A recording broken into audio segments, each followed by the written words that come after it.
서울로 올라온 이유가 배우가 되기 위해서요? 네.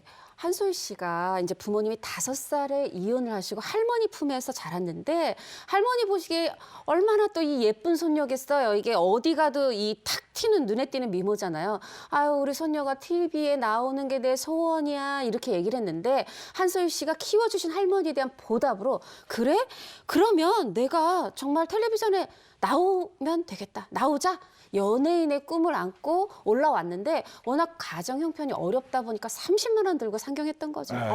그럼 아르바이트를 안 할 수가 없는 환경이 됐을 것 같은데 가장 오래 했던 아르바이트가 뭐였대요? 네, 한소희 씨가 가장 오래 했었던 아르바이트가 바로 당시 시급이 가장 셌었던 호프집 아르바이트였다고 해요. 이 알바를 굉장히 오래 했는데 당시 일주일 중에 단 하루만 쉬고 무려 오후 6시부터 새벽 6시까지 이렇게 12시간을 일하고요. 한 달에 받은 돈이 189만 원이었다고 합니다. 그런데 이렇게 금액만 들으면 20살이 189만 원을 그래도 벌었네라고 생각하실 수도 있어요. 그런데 다들 아시겠지만 서울에 또 월세가 또 어느 정도 있지 않습니까? 그래서 이 20살 소녀가 이제 20살 이 아가씨가 월세를 내고 휴대폰 비용까지 다 내고 나니까 한 달 살기가 굉장히 빠듯했다라고 이야기를 했던 기억이 나요. 아니 끈기와 근성에다가 그 호프집 아르바이트라는 게 힘도 있어야 돼요. 그렇죠. 그거 500cc 잔을 막 6개씩, 진짜 그럼요. 100개씩 들고 가려면 네. 근데 이걸 하루에 12시간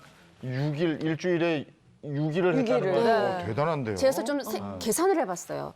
한 달을 30일로 잡고 주 6일, 그럼 일요일 4번 쉬었잖아. 26일을 일하고 189만 원 받았다. 하루 12시간씩 일하면서 시급이 한 6천 원 되더라고요. 그런데 그 6천 원이 한솔 씨한테 너무 큰 돈이었던 거죠. 그 당시에. 이게 왜냐면 지금 시급이 높은 데를 고른 게 여기였으니까 그 이제 육체적인 고단함을 이겨낸 거죠. 근데 드라마 하면서도 이거 했다면서요? 네, 드라마를 하면서도 이걸 하기도 했었고요. 사실 한소희 씨가 이런 이야기를 했었어요. 이 당시에 저랑 인터뷰를 했었는데 내가 이것도 못 이기면 물론 아르바이트도 굉장히 힘들긴 했지만 이것도 못 이기면 내가 다시 울산 가서 뭘 할 수 있을까라는 생각으로 버텼다라고 하더라고요. 그러면서 이 첫 데뷔작인 드라마가 그 다시 만난 세계라는 작품이었어요. 근데 이때 저랑 인터뷰를 했을 때 이런 얘기를 합니다. 저 사실은 이 드라마 촬영하는 도중에도 인터뷰 오기 전에도 저 알바했었어요. 이렇게 얘기를 하더라고요. 그러니까 배우 생활을 하면서도 사실 아르바이트를 하고 있었던 거죠. 그 돈이 필요했다면 배우 생활을 하니까 출연료가 좀 들어왔을 텐데도 계속한 이유가 있나요? 네, 일단 서울에 상경을 하자마자 연예인이 된 게 아니었어요. 그러니까 한소희 씨가 데뷔를 한 나이를 이제 생각을 해보면 한 23, 4 정도 되거든요. 근데 아까 20살에 올라왔다고 하잖아요. 그러니까 3년에서 한 4년 정도는 사실은 이 마음고생도 하고 연예인이 되기 위해서 준비를 굉장히 많이 한 시간이었는데 계속해서 실수만은 없으니까 이 기간 동안에 계속해서 아르바이트를 했고 아르바이트를 하다 보니까 그 고정적인 수익이라는 것이 굉장히 좀 익숙해져 있었던 겁니다. 네. 그래서 뭔가 일을 하지 않으면 고정적인 수입이 없다는 것이 불안해서 아르바이트를 계속했었다고 하고요.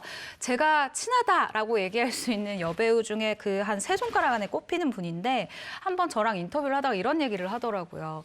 눈물을 흘리면서 했었던 얘기를 기억이 남는데요.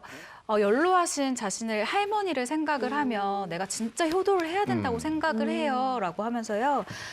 내가 지금은 할머니나 가족들에게 많이 내가 돈을 드릴 수는 없지만 단 몇 푼이라도 가족들의 손에 쥐어줄 수 있는 이런 지금이 너무 행복해요. 라고 이야기를 했었는데 그때가 아직도 기억이 나요. 네. 네.